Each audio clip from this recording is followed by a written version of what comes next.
Hi, y'all. I wanted to share a little preview of a handout that I use for my intensive coaching programs. It's all about hormones and neurotransmitters. And I hope this is a great little sneak peek into what it's like working with me in intensive coaching. Also, this is a great update because back when I first started my YouTube channel back in 2020, I did a video all about hormones and neurotransmitters, which was a great video, but I felt like it was due for an update. So I hope you enjoy this. I'm going to share my screen.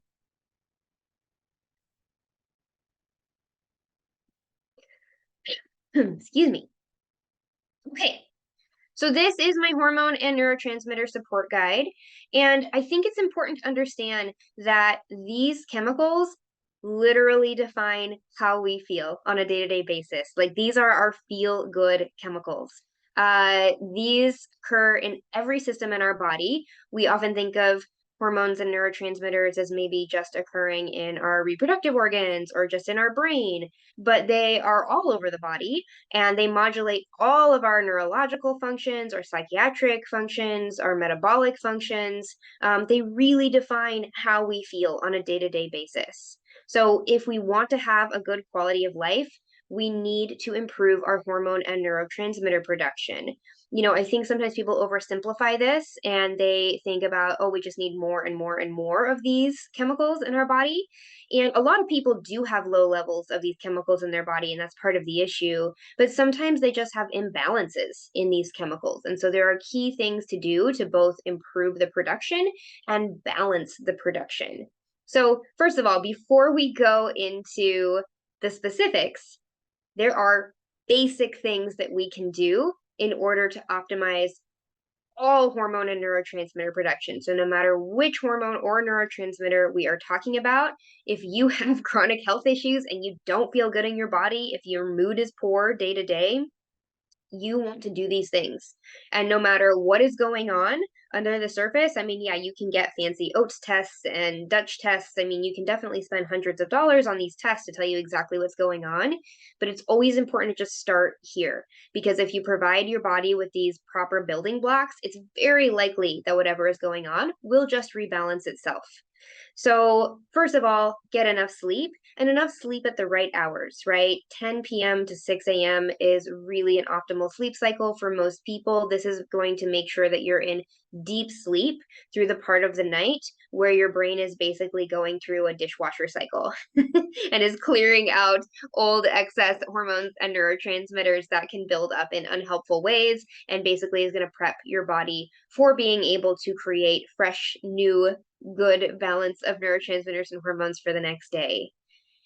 That morning sunlight exposure of natural light, I'm not just talking about flipping on the fluorescent lights in your house, I'm talking about actual natural infrared light.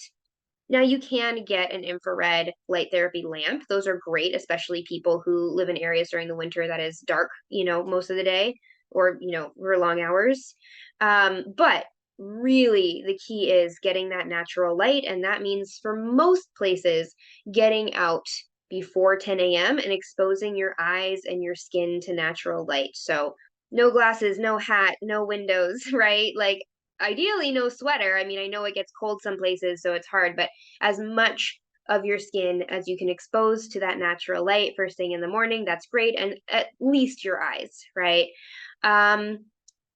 Movement is important. And I do recognize that a lot of people watching this are going to have dysautonomia, chronic fatigue, other kinds of issues, or histamine issues that make exercise really difficult, if not impossible. And that's okay. I'm not talking about necessarily hitting the gym really hard, although many people do find who have the physical ability to that, weightlifting or things like Pilates, body weight, yoga, these kinds of strength building practices can be really, really useful because our movement, like how our body is aligned in space, right? Like if we have a strong, upright, confident position in our body and proper alignment in our spine, is going to boost our neurotransmitter production. But literally even just rolling around on the floor, going for a light walk, just doing a few really basic exercises. I do have a basic exercise program in my book. And, I use that for my clients in my intensive coaching programs as well to just help start getting some very gentle strength building in, because if you have a little bit of that muscle tone, it will actually boost your neurotransmitter production. Our hormones are regulated by our movement. However, I see people deplete their hormones if they go too hard. And this is especially true for women and more of the female pattern sex hormones that we'll be talking about. But honestly, things like HIIT, spin class, super long runs like marathon runners. I get a lot of people in my practice who have totally depleted their adrenals and their nervous systems through really over exercising in these ways that maybe are not as helpful for more of those female pattern hormones, especially. Blood sugar balance. So no matter what diet you are following, like, we don't have to get into the nitty gritty just yet, right? But if you are eating a diet that is super high in refined carbohydrates, it's going to be a problem. Like, if you're eating processed food, that's going to be a problem for your blood sugar. Now, you don't have to do a super intensive therapeutic diet for most people to balance their blood sugar. A lot of people literally just cutting the refined carbohydrates, cutting the processed food, balancing their carbohydrate intake. I mean, really, I don't think anyone should be eating over 200 grams of carbohydrates a day. I just posted on Instagram the other day that really, I think most people probably shouldn't be eating over 100 grams of carbohydrates a day. And some people are going to need much less than that, depending on how insulin resistant they are. But making sure you are at least within that 100 to 200 gram range, which a lot of Americans are, 300 plus grams of carbohydrates a day. So at least moderating that carbohydrate intake, maybe even taking it below 100 grams, making sure you're eating enough protein, making sure you're eating enough fat. Again, we don't have to get into a bunch of intensive dietary dogma here, but at a minimum, just trying to structure your diet in a way that keeps your blood sugar more balanced. We cannot produce these feel-good hormones if we have imbalanced blood sugar, because when we have imbalanced blood sugar, our cortisol shoots up and all our other hormones and neurotransmitters are going to suffer as a result. We need to have our nervous system regulated, right? We need to manage our stress through our lifestyle. I have extensive stuff about this in my book. I'm not going to get into this too much today. We've got to minimize synthetic chemical exposure, because these synthetic chemicals that are in our hygiene and cleaning products will mimic our hormones and cause imbalances there. So non-toxic lifestyle, right? Basically, you guys get my book, start following the protocols, even just the basic ones, the basic nervous system rebuilding diet, the sleep hygiene, the detoxification, the basic exercise program. Just start getting those basics in. That's why I wrote that book. It's because just doing those basic practices will change most people's lives.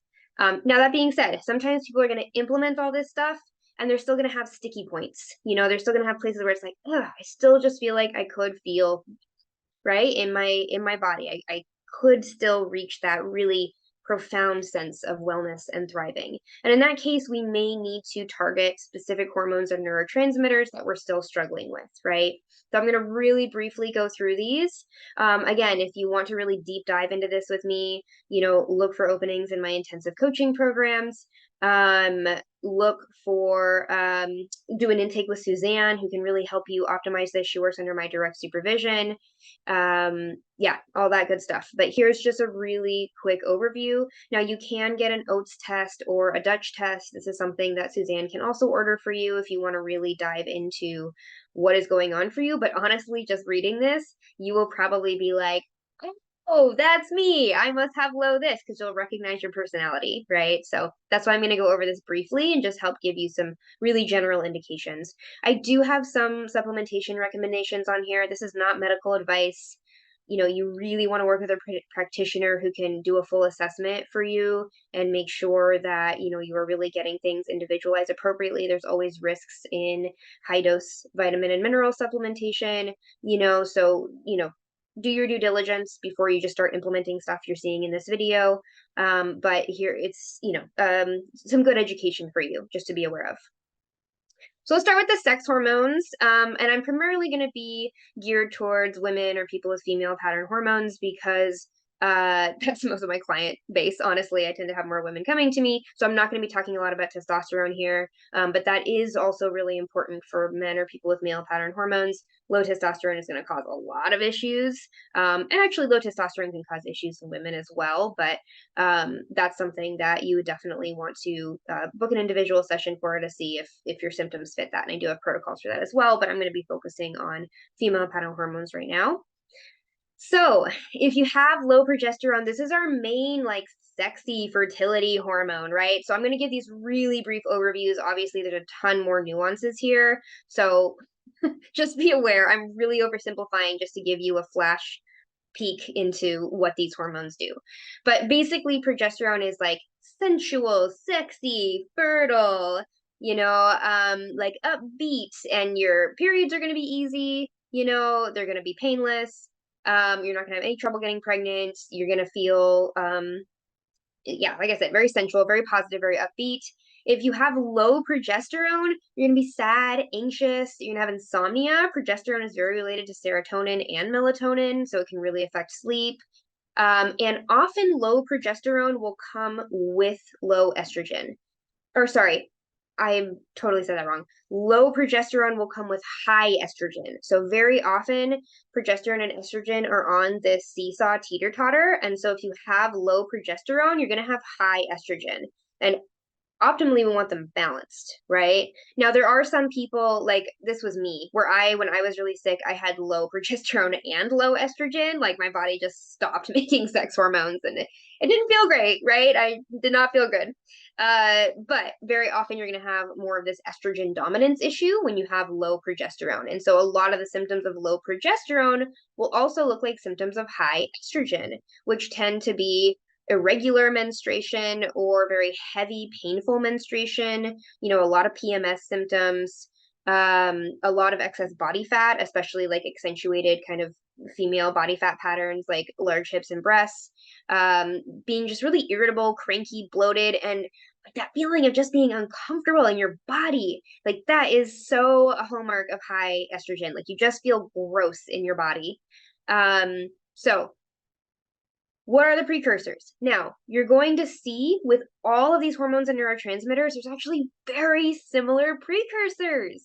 So, cholesterol, for all of our steroid-based hormones, which are our sex hormones, we need cholesterol.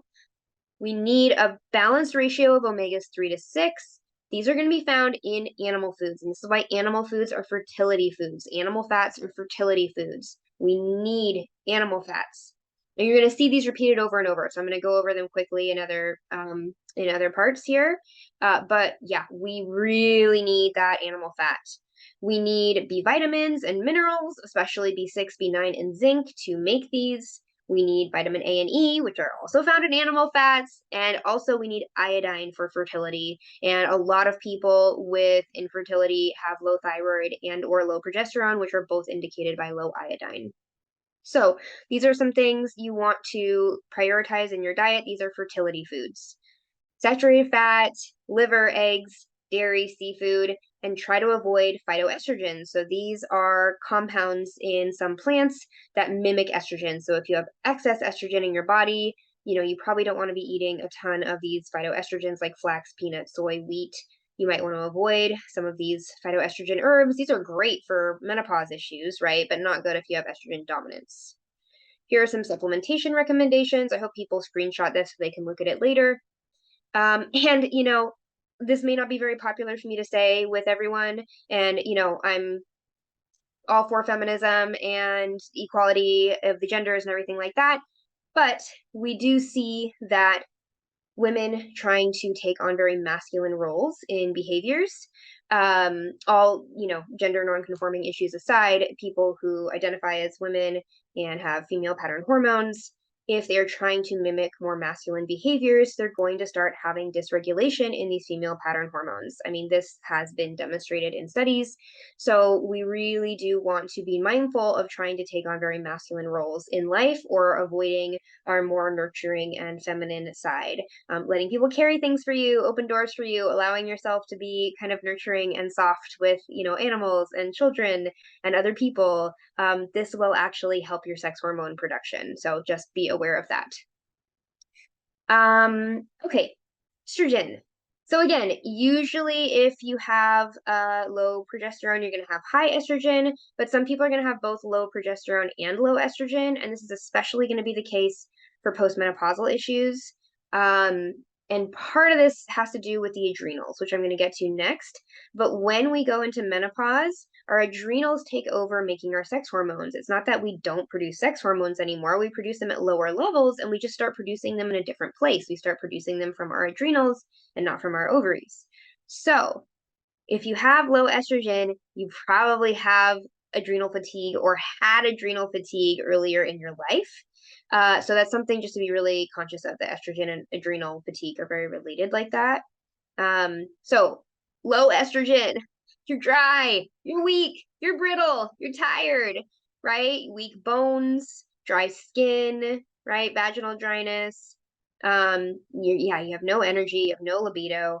If you have optimal estrogen, you're lubricated, you're strong, your bones are strong and healthy, you're positive, your skin is nice, your hair is nice, right? You have a good libido.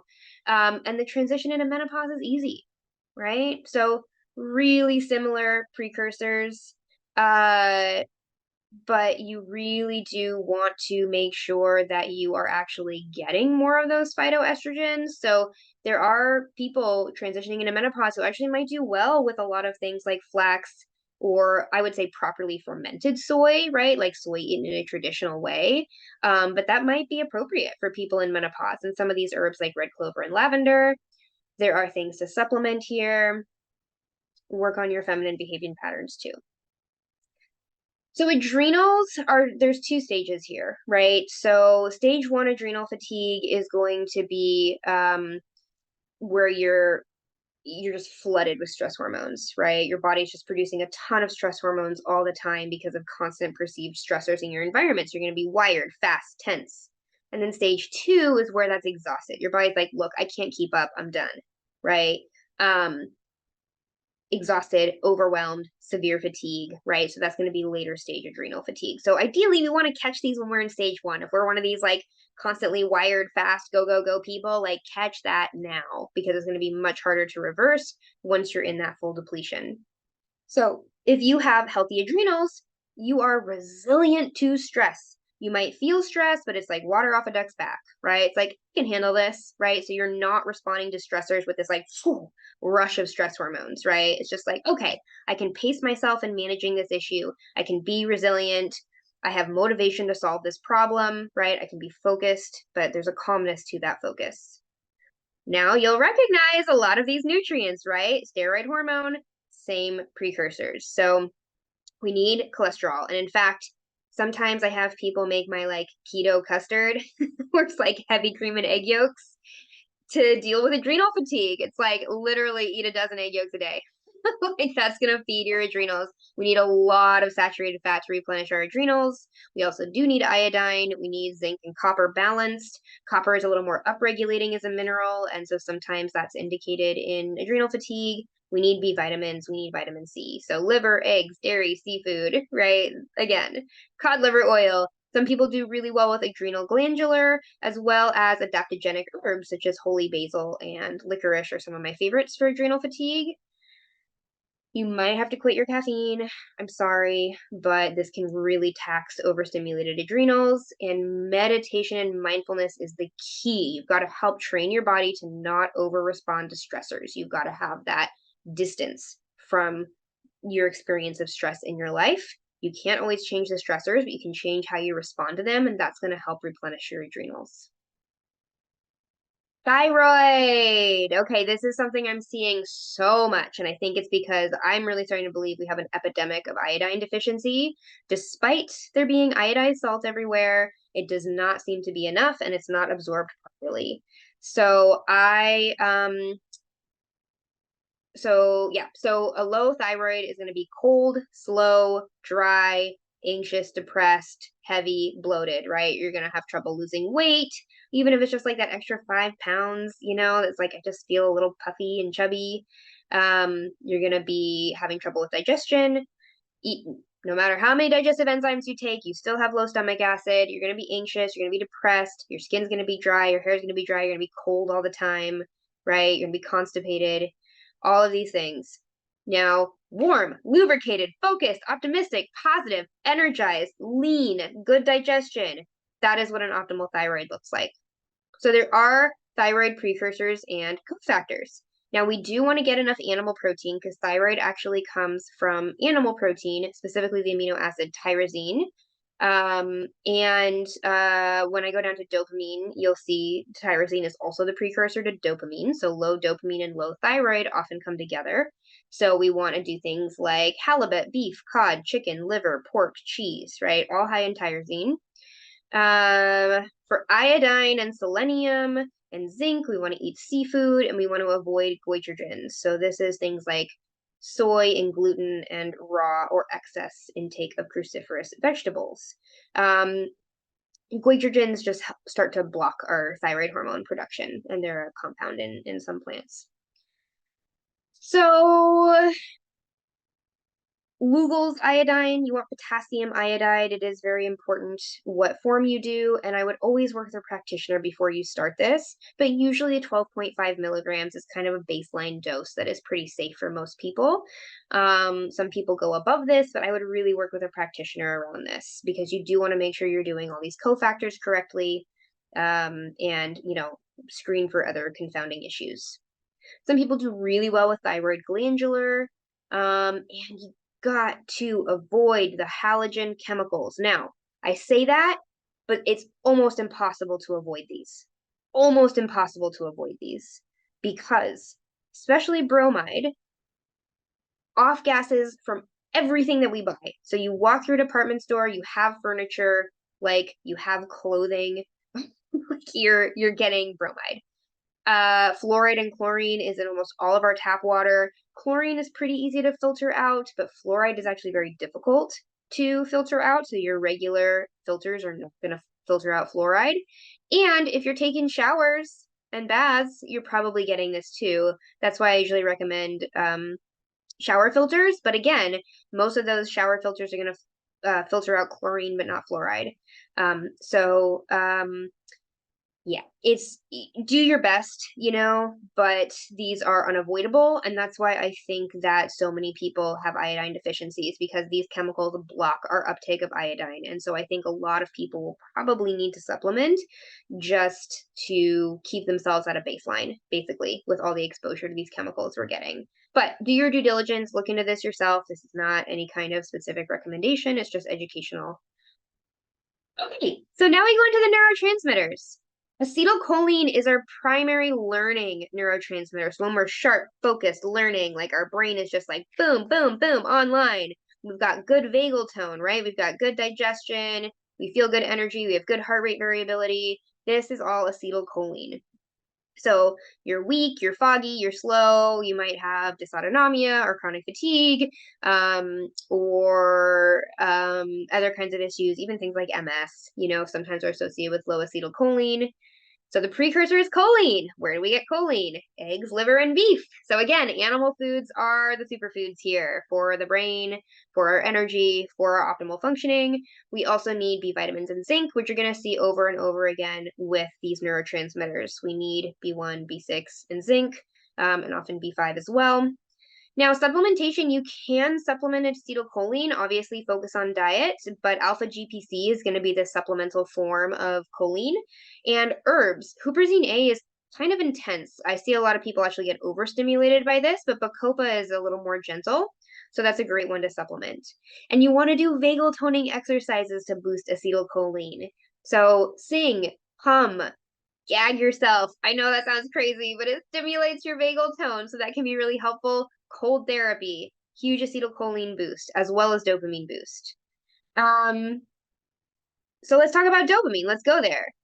Man, if you have high dopamine, not only are you motivated and focused, but you are confident, patient, and gracious, right? So a lot of people think of dopamine as like, I don't know, like this super high key neurotransmitter. And it's true, like dopamine will make you energized and focused and like get you on task.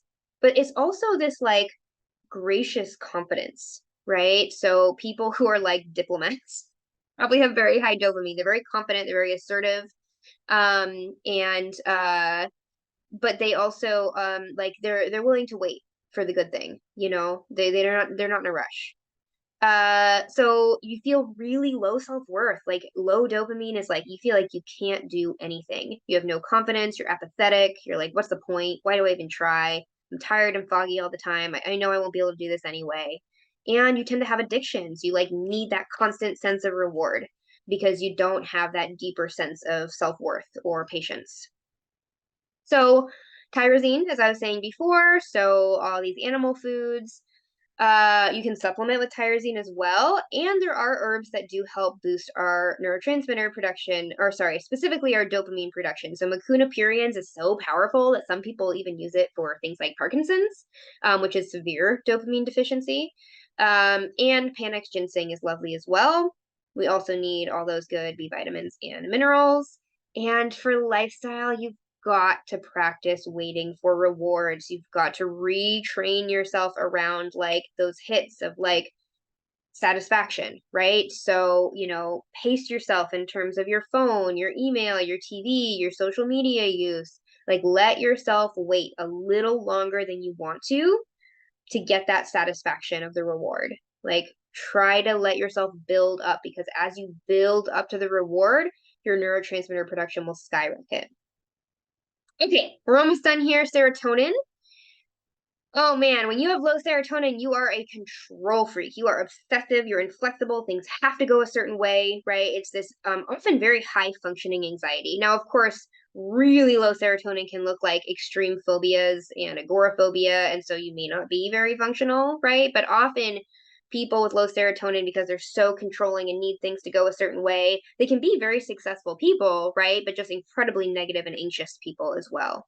So when you have enough serotonin, you're like flexible, easy, positive, friendly, right? Everything just feels kind of light, easygoing. Like, yeah, we can go to that restaurant, or like, you know, I mean, we could go on vacation here, but I'd also be okay going on vacation there. Like, whatever, it'll all work out, it'll all be okay, right? Yeah, just really easy to like shift your expectations. So tryptophan. Tryptophan is the key for serotonin, and this is an amino acid from animal protein primarily. When I say these, I mean you can get these amino acids from other things too. I'm not trying to say these are the only places to get these amino acids. These are just the places that you're going to get the most of this amino acid per calorie, right? So you're going to just be able to optimally replenish your stores. So cod, chicken, halibut, beef, turkey, pork, liver are the high tryptophan foods. And look at our friends, these lovely B vitamins, zinc, magnesium that you see in almost every one. So serotonin, how you get serotonin is you eat tryptophan. This converts to 5-HTP. This converts to serotonin, and then that converts to melatonin, right? So there's like kind of a long train here. So some people like supplementing tryptophan. Some people prefer 5-HTP. Some people feel best with both tryptophan and 5-HTP. But a lot of people really do well with St. John's wort, which is an herb that really boosts our serotonin production, plus our friendly cofactors here. Now, you can get serotonin syndrome, so you can overdo serotonin supplementation. So just be mindful. Start at low doses and work up. Do not take these with SSRIs. GABA is our last one. Yay! So low GABA. So actually, let me start with high GABA. This is bliss, calm, relaxed, loose, right? We can see lightness and humor in our hardships, right? Like we get that sense of just kind of bliss and awe and transcendence, and like everything just feels kind of amazing. Our muscles are loose, right? We don't have a lot of tension. We can relax easily. We can like lie down and chill. I need more GABA. This is my main one. So if you have low GABA, you're gonna be tense. Like your muscles are gonna be tense. You're gonna be really tight. It's hard for you to relax. It's hard for you to just kind of lay down and like chill and like just let yourself be. You're gonna probably be irritable. Like this is like kind of the road rage thing is like low GABA. Like it could be a little low dopamine too, like a lot of impatience, but also just like you're just cranky and irritable and tense and like, you know, nothing just feels right. Things get really overwhelming. This is like low GABA is mainly associated with like PTSD or any kind of post-traumatic issues. Like you get triggered a lot when you're low GABA. Like you take things really personally. Everything reminds you of bad things. You're just constantly looking for a threat. It's like because you're so tense, you're on guard all the time. So we need glycine and taurine. These are the precursors to GABA. And then, of course, our friendly B vitamins and minerals we keep saying over and over again. So you primarily get glycine and taurine from beef heart, beef liver, beef, shrimp, turkey, chicken, and meat stock. This is part of why meat stock is so wonderful and beneficial because it's naturally very high in glycine. So we can supplement glycine and also a very related amino acid serine, which is very common. These are great. And then our B vitamins. And for herbs, I don't have dosages on these ones, but usually between 300 and 1,000 milligrams is pretty good for most of these herbs. But valerian, skullcap, and passion flower all help increase GABA production. Releasing tension stuck in your body. This is the main way to boost your GABA, is to try to relax tension patterns, right? So the trauma release exercises I do with people, visualizing your body relaxing, visualizing your psoas muscle relaxing, foam rolling, stretching, right? Like restorative yoga, this kind of stuff of like letting go of tension. These are going to be the main lifestyle practices to help with your GABA. So, okay. Great. Hey, well, that's all I have. That is just a quick peek into some of the content that I teach people in my intensive coaching programs. And of course, if you're working with me directly, I am individualizing things, for each person.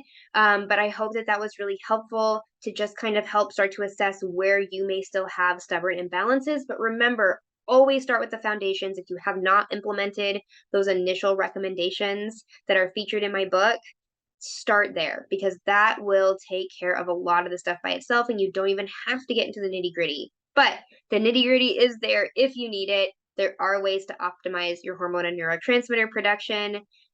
All right. That's all I have. Thank you so much for watching.